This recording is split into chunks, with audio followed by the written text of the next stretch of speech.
Good morning. This is how my 29-year-old skin looks with a great camera after going to bed at 3. We stayed up and watched an episode of Black Mirror from the new season, which was actually set in Scotland. So I feel like it was like a murder mystery. And it was actually set in Scotland, so I feel as if it was a lot closer to home than I wanted it to be. I'm good with horror films generally. Like I don't find it so easy to be sucked into them. Like I'm always able to imagine there's like a crew on chairs sitting behind the cameras, like waiting to yell cut. So it doesn't really get to me, but sometimes when it's close to home and it's set in Scotland, and Scotland is known for being sometimes very mystical and very creepy at points. Like the lighting can be very dark and inviting, and there are lots of ghost stories connected with Scotland, so it's a great place to have a murder mystery. Anyway, there's also the neighbour upstairs who plays music until super late, and I think he still wasn't done by 3, so here we are today. A little bit worse for wear, but I'm trying to make myself look a bit better. Yeah. So we have pretty much no idea what we're going to do today. We had planned to take a drive about an hour and 20 minutes away from Salzburg to a place called Zell in order to do a little bit of skiing, and then we were going to go to the Therme.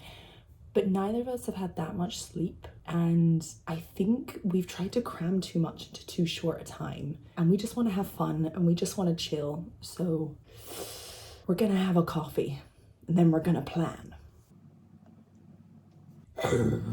What is really divine is the sun has come out, and despite a few clouds, I think I need a mirror to do this, it looks as if we're gonna get a little bit of sun today, which makes me very happy. I'm still pondering on what I was thinking about yesterday, and I think I'm gonna have some thoughts on that later, probably. Yeah. Okay, I look less like a doormat. I was hoping you never look like a doormat, darling. It was in my head. And action. So now I look less like a doormat. You never look like a doormat, darling. No, don't be silly. I often do, sweetie. I think you never do. You're very sweet. I also never think you look like a doormat. Thank you. Great chat. So I think we're gonna get a coffee and then we're gonna make a plan. Yeah? That sounds wonderful. Plan. Plan, coffee, plan.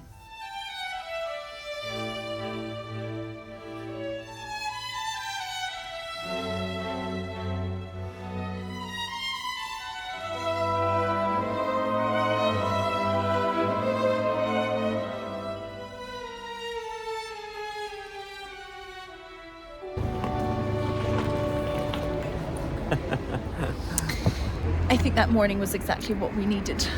We sat quietly, we discussed very interesting and advanced topics like how to tie your shoes. And in the very end though. It's more complicated than one would think though. Like I recommend looking it up.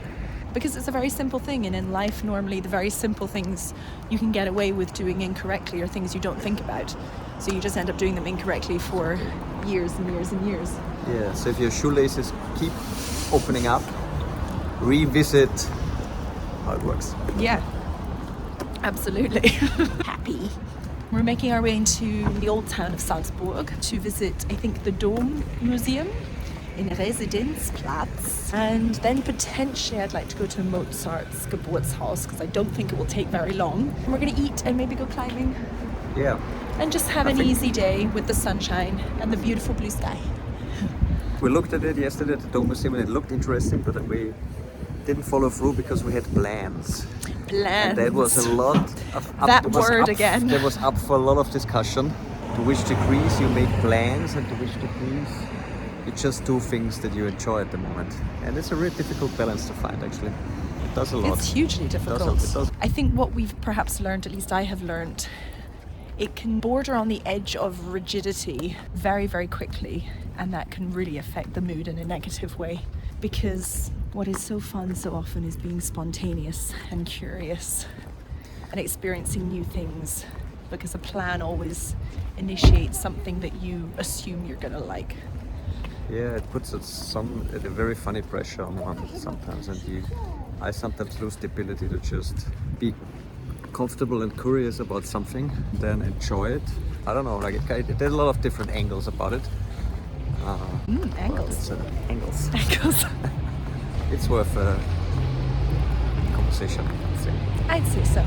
We're exploring and experiencing a lot, so we're gonna make our way into the center. I'm excited for today.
It seems.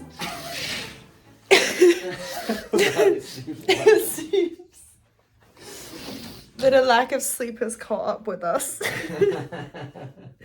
Or maybe it's just your excellent humor. That's been an epic day. It really was. We go home It is. tomorrow. Spicy Larry. We have It's gonna be hard to cut out. We have a very bougie dinner, and we're going to watch another episode of Black Mirror. And I have a Spicy Larry, which is funny because we always watch The Outdoor Boys, and he's fabulous in cooking the greatest meals at the worst condition, like minus 32 degrees. He always has honey butter. And he's always cooking, and we sit there with our Burger King and with a kitchen and everything. We just marvel at what he's doing, feel slightly bad. And you're there with your Spicy Larry Spicy burger as this amazing guy in the complete wilderness of Alaska, like minus 10, is making like a steak on coals and fresh bread and pork jowl and honey butter. What I will say though is that he's not. He didn't have to complain about noises from the neighbor. Right, it's really much easier. No, we've been through our fair share of warfare. Yeah, I think so. But we're getting refunded. In fact, we have been refunded money based on the fact that the neighbor is quite noisy, which I thought was very kind of the host because he did offer. I think it was my legendary haggling skills. Like, you did not. We felt a little bit uncomfortable. Okay, can I offer you 70 euros? Yes, I'll take it. Later, Reginald. So this might be the last. Mwah. Goodbye. Mwah.